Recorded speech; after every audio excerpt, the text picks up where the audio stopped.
이 성찬식이 이렇게 우리 이 장로교 같은 곳에서는 대부분 좀 남들이 볼 때 굉장히 형식적이고 굉장히 형식적 거룩을 띠고 또는 그 내용도 오늘 우리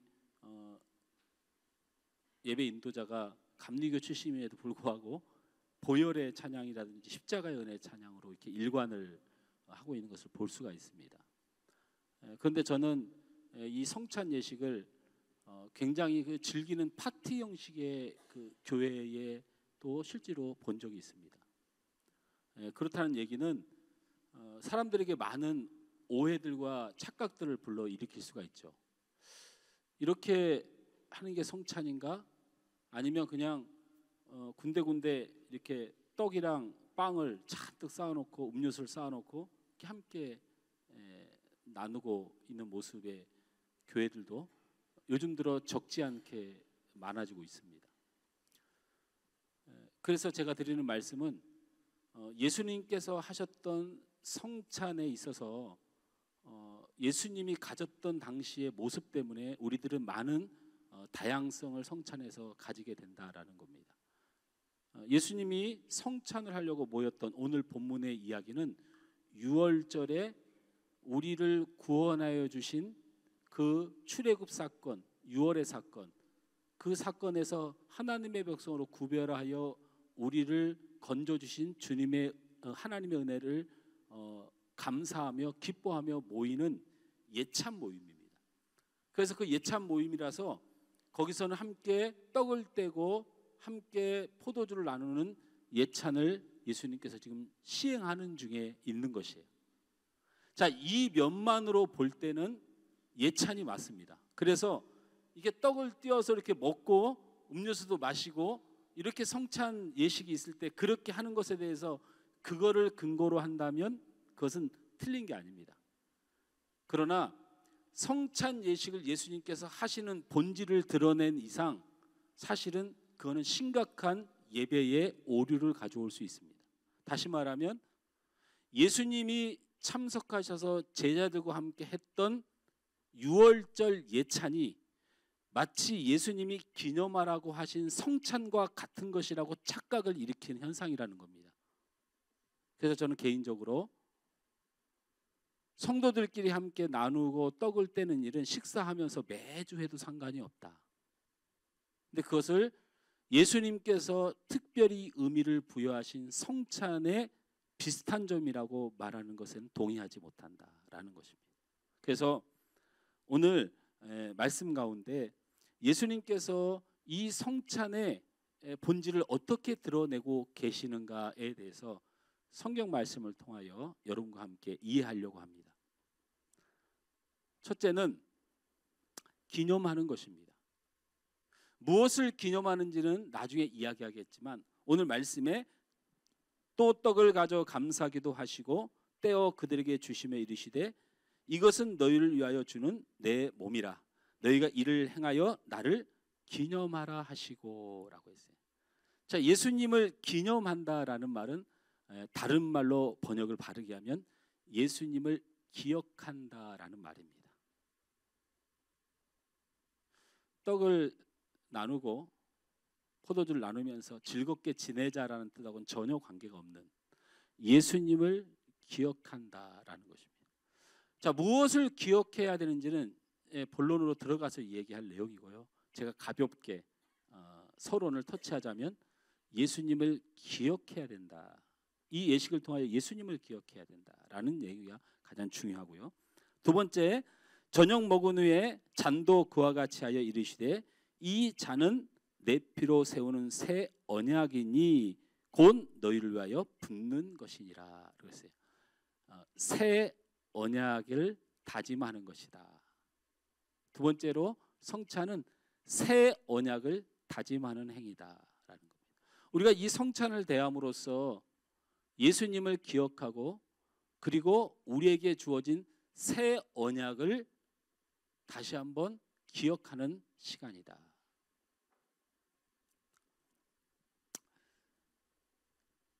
그래서 중요한 것은 바로 예수님을 기억한 새 언약이 무엇인가에 대하여 알고 우리가 이 예식을 함께 동참하고 예배를 동참하는 것이다. 히브리서 9장 11절에서 15절 말씀에 보면 히브리서 9장 11절에서 15절 말씀을 우리 함께 읽습니다.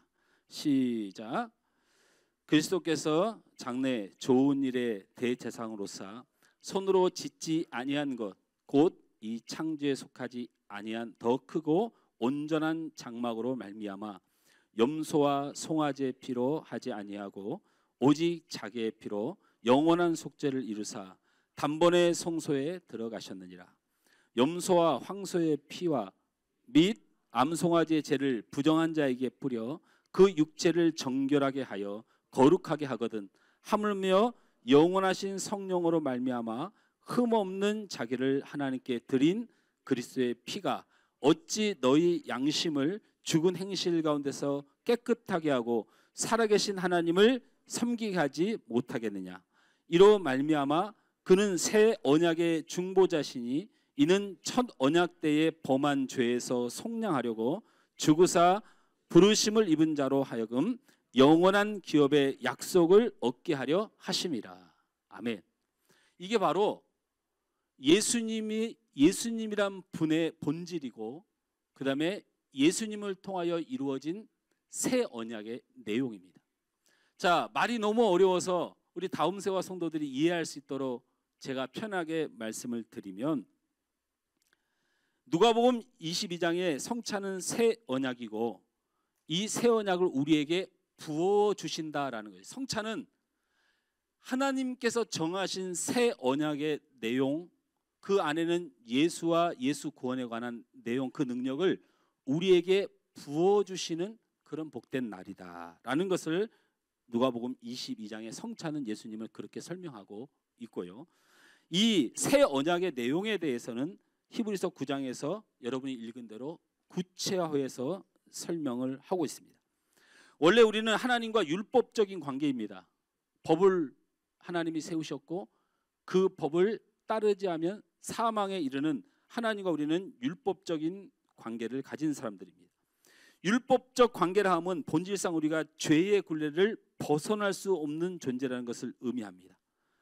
제사로 그 죄를 정결하게 하는 성결의 장이 있긴 하지만 그 또한 영원한 정결을 의미하지는 않습니다. 그러나 예수 안에 있는 우리는 하나님이 예수 안에 있는 자에게 주신 새 언약을 가지게 되었습니다. 바로 그것은 예수의 십자가의 죽으심으로 우리의 모든 죄를 속량하신 새 언약입니다. 그 새 언약은 우리를 사망에서 건지시고 우리의 사망의 행실에서 깨끗게 하시고 더더군다나 살아계신 하나님을 섬길 수 있는 거룩한 백성으로 우리를 세워주십니다. 할렐루야. 바로 이것이 하나님께서 우리에게 주신 중보자 예수 그리스도를 통하여 이루신 새 언약입니다. 이 말을 더 쉽게 얘기하면 율법으로는 우리를 온전하게 할 수 없어서 우리가 날마다 제사라는 것을 통해서 우리를 새롭게 하는 시대를 살고 있었습니다.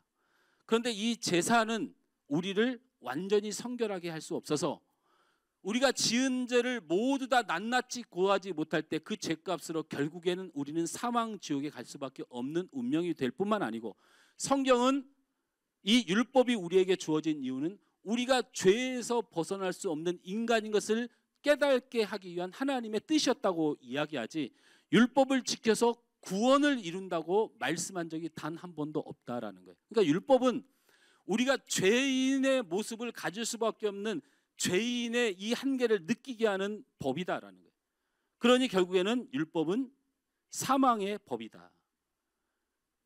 그러나 하나님께서 우리에게 새 언약을 주셔서 예수 그리스도께서 사망과 영원한 지옥에 빠진 우리의 운명을 그 십자가에 달리신 예수의 보혈의 피로 우리를 깨끗게 씻기고 그 예수님께 담당시킴으로 그 한 번의 제사로 인하여 영원한 제사가 되게 하셔서 다시는 우리가 그 죄의 사망의 심판을 받지 않는 하나님의 거룩한 백성 되고 하나님의 사람 되도록 하나님께서 이루신 언약이다라는 것입니다.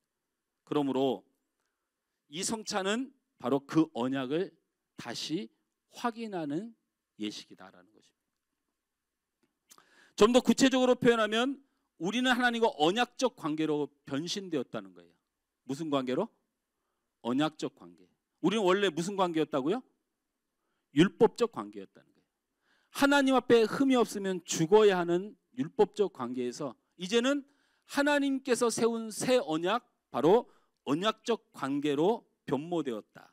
언약적 신분자가 되었다. 언약의 정체성을 가진 사람이 되었다라는 것을 확인하는 시간입니다. 저와 여러분은 하나님과 언약적 관계에 있는 사람입니다. 하나님께서 나의 하나님이 되어 주시겠다고 하셨고, 하나님께서 우리를 하나님의 백성 삼아 주시겠다고 하셨습니다. 예수 그리스도로 세운 언약, 예수 그리스도의 피로 세운 새 언약이 바로 우리를 그렇게 세울 수 있도록 약속되어졌습니다. 구약에는 언약을 돌에 새겼습니다.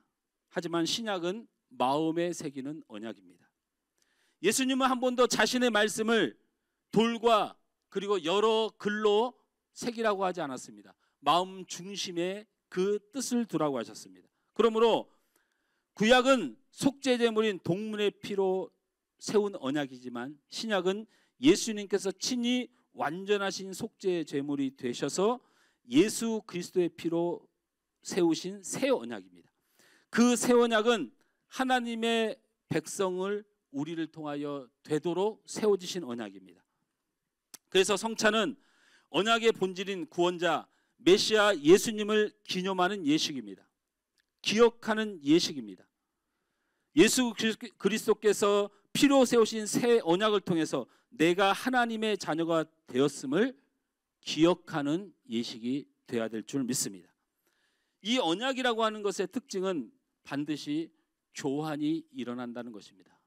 언약은 무언가를 서로 가지고 무언가를 약속하는 것이니 언약은 반드시 교환의 사건이 일어납니다. 내 것이 하나님의 되는 역사, 하나님의 것이 내 것이 되는 역사가 바로 이 언약을 통하여 이루어지는 것입니다. 광야에서 생활하는 부족들 간에 서로 언약 관계를 맺도록 하나님은 그 민족을 역사하셨습니다. 언약을 맺은 가족이 다른 부족에게 공격을 받으면 언약을 맺은 다른 가족이 마치 자기 일처럼 와서 도와주고 나의 전쟁처럼 참여해 주어야 했습니다. 마찬가지로 나와 언약을 맺은 다른 가족이 어려움을 당하면 그것이 나의 어려움인 것처럼 찾아가서 함께 어려움을 감당해 주던 시대가 바로 언약의 시대에 살아가는 방법이었습니다. 쉽게 말하면 소돔과 고모라가 약탈당하여 롯의 가족까지 다 붙잡혀 갔을 때 롯과 언약한 사람이 있었습니다. 그 언약의 관계가 누구냐면 바로 아브라함이었습니다. 그래서 여러분, 아브라함이 롯과 많은 감정 싸움이 있었고 롯은 사실은 더 좋은 더 풍성한 곳을 향하여 갔을 때 아브라함 많은 서름과 그리고 그 욕심에 찬 모습에 분노하였지만 그래도 그들은 서로 언약 관계였습니다. 그러므로 롯이 위험을 당했을 때 아브라함은 성경에서 언약의 족속인 아브라함의 젊은 피들 318명이 롯을 위하여 목숨을 다하여 싸워 그대의 가족을 건져냅니다. 이것이 바로 언약 관계입니다. 그때 함께 그 전쟁에 참여한 아넬과 에스골, 아불의 족속이라고 하는 이름들이 세 족속이 성경에 나옵니다. 이 성경에 나오는 이 족속 또한 롯과 언약을 맺을 뿐만 아니고 아브라함과 언약을 맺은 백성들입니다. 그러니까 롯이 어려움을 당했을 때 롯과 아브라함이 서로 언약 관계여서 아브라함이 출전했다면 아브라함이 출전할 때 이 아브라함과 언약 관계에 있었던 아넬과 그 다음에 에스골과 아불의 족속도 함께 가야 했습니다. 이것이 바로 하나님께서 정하신 언약의 특징입니다. 아브라함과 동행했던 그들 서로 언약 관계에 있었기 때문에 자기 전쟁처럼 참여했던 것입니다. 성경은 아브라함의 군사 318명이 롯을 고했다고 우리가 착각하게 느끼게 기록되어 있을지 모르나 아브라함과 언약 관계에 있었던 이 세 족속이 함께 참여했다면 수천의 군사가 롯을 구하러 언약을 실행했다는 것으로 확인할 수 있습니다. 언약을 맺은 두 가정 중에 한 가정의 가장이 전쟁에서 죽으면 그 가족을 책임져 주는 것입니다. 혹자들, 성경의 비관적인 사람들, 기독교를 비판하는 사람들, 신약의 본질을 보지 못하고 구약에 매여서 기독교를 욕하는 사람들이 일부 다처제다 어쩌다 떠드는데, 사실은 이것은 하나님과 인간이 맺은 언약입니다. 너와 언약 관계에 있었던 모든 가족들은 그 가족의 그 가족이 어려움이 있을 때 네가 생계를 책임지고, 네가 그 부인을 책임지고, 네가 그 가족을 책임져야 하는 하나님의 언약 관계에 있었던 것입니다. 그러므로 언약을 맺은 두 가정 중에 한 가정의 가장이 전쟁에서 죽으면 그 모든 가족을 굶어 죽어도 언약 관계에 있는 그 가정에서 책임을 져야 하는 것입니다. 하나님께서 저와 여러분을 이런 언약으로 약속하셨다는 것입니다. 이게 제가 말씀드리고 싶은 새 언약의 이야기입니다. 우리가 이 성찬을 낼 때 그것을 기억하는 것입니다. 하나님과 우리가 맺어진 이 언약, 예수 그리스도의 완전한 피로 새 언약을 맺으셨습니다. 그러므로 하나님께서 우리를 책임져 주십니다.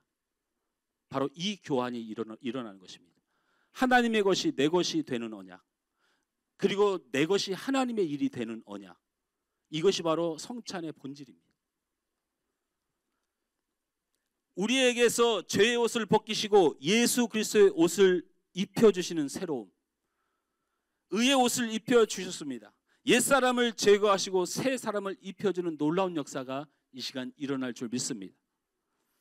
아브라함을 아브라함으로, 사레를 사라로, 야곱을 이스라엘로 이름을 바꿔주신 것처럼 이제 여러분의 이름을 이 시간 하나님께서 바꿔주시는 하나님의 나라의 이름으로, 하나님의 사람으로 새롭게 하는 역사를 우리가 체험하는 시간이 될 것입니다.